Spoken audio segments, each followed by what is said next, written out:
I went to George, graduated in '86. I went to Pepperdine undergrad, and the only reason I came to Sacramento is because I wanted to get involved in politics. So while I was in law school, I worked in the assembly for the Assembly Republican Party. I basically wanted to direct my legal practice toward politically related work. And so when I was in my second year of law school, I got a job with a law firm as a clerk that did a lot of politically related work, and they offered me a job after that summer. So I never, even had to apply for a job. I just opened that door. And it was a big firm downtown, and so I did basically a little bit of lobbying type work, but public agency representation. I represent a lot of school districts, cities, counties, school districts. So you're meeting with boards, you're doing research to write memos and give them instructions on what the law is in areas. And I found it was pretty boring. pretty boring, and the people that I worked with, I just didn't really care for all that much. I came out of college pretty idealistic, and I probably still am pretty idealistic. But I wanted to change the world, and I felt like, gosh, this isn't changing the world. This is just it's working in a big firm. At least at the time, it was a big firm, like 60 attorneys here in Sacramento. In 1986, it was a relatively good-sized firm for Sacramento.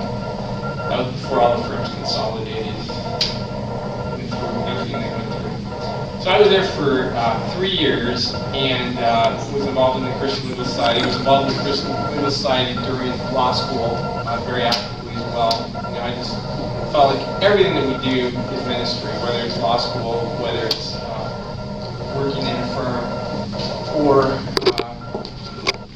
as attorneys, as law students, you probably have more opportunities than other people to get involved in ministries, sort of on church boards, people ask your opinion, and so you tend to get more involved in leadership positions. And so, I took advantage of those things and served on a number of different nonprofit boards here in the Sacramento area, as well as on the board of directors of my church and leading that for a while.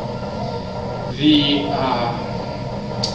3 years after I started practicing, I finally started feeling like, okay, now I understand what the practice of law was, and I started making mistakes. I don't think any training program you go through, no matter what the law firm is really going to do a good job. You're going to have to work through trial and error ultimately. So you're going to have to figure out that you're going to be frustrated, you're going to basically have to make mistakes, and you're going to learn through that process. It's not going to be where everybody gives you A to Z on how to really be an attorney. I mean, law school, all it does is prove that you can get through law school. It doesn't help you really practice law.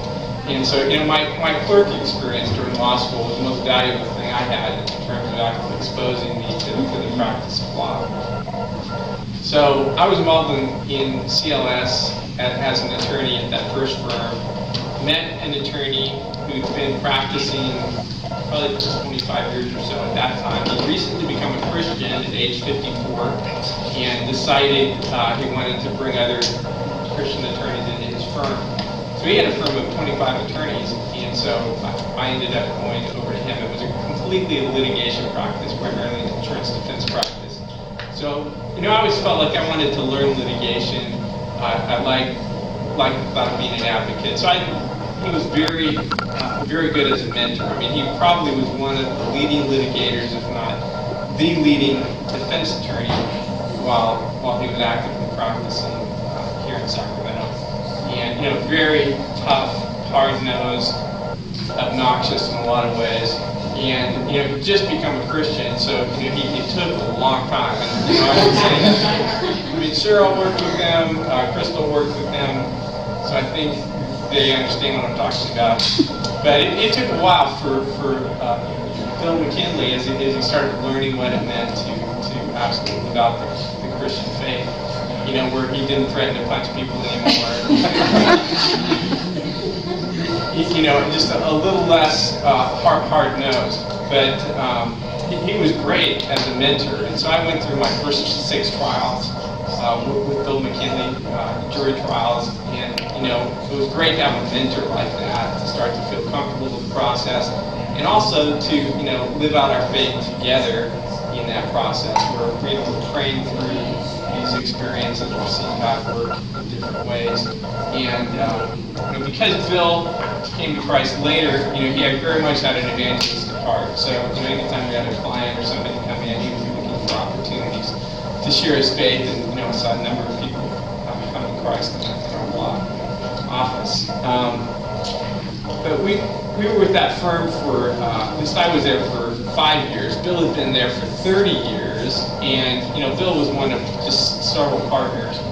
And he's feeling kind of like he didn't like the direction of things. I didn't know how he was feeling, but I knew there were some things going on in the firm I didn't really think were right. I kind of felt God directing me to go out on my own. And, you know, I felt like, okay, I have the skills. I feel like, you know, I'm connected enough. It's a good time to go out. So I go out to lunch with Bill, and I'm going to tell him that, you know, I'm going to be leaving, going out on my own. And he tells me, you know, I want to leave and go out. You want to come with? So we ended up leaving together. So he'd been at that firm for 30 years. He was the senior partner, and we ended up leaving together to start a firm. And that was in 1994. So we practiced together for maybe 7 years, and then he retired. And during that time, I mean, our little firm had 5 attorneys at our largest.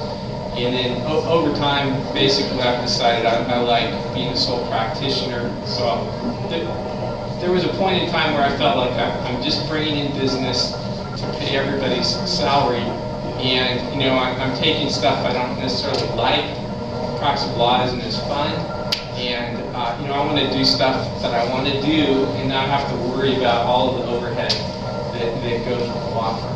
So basically, it's now just me and a secretary, and you know, I'm very picky and just take a few cases. But it's all personal injury litigation, where I have a chance to, you know, help people in need. They're usually in a crisis where somebody's been badly hurt or killed, and so there's plenty of opportunities to minister and to pray with people, to share, and you know, it seems like no personal injury.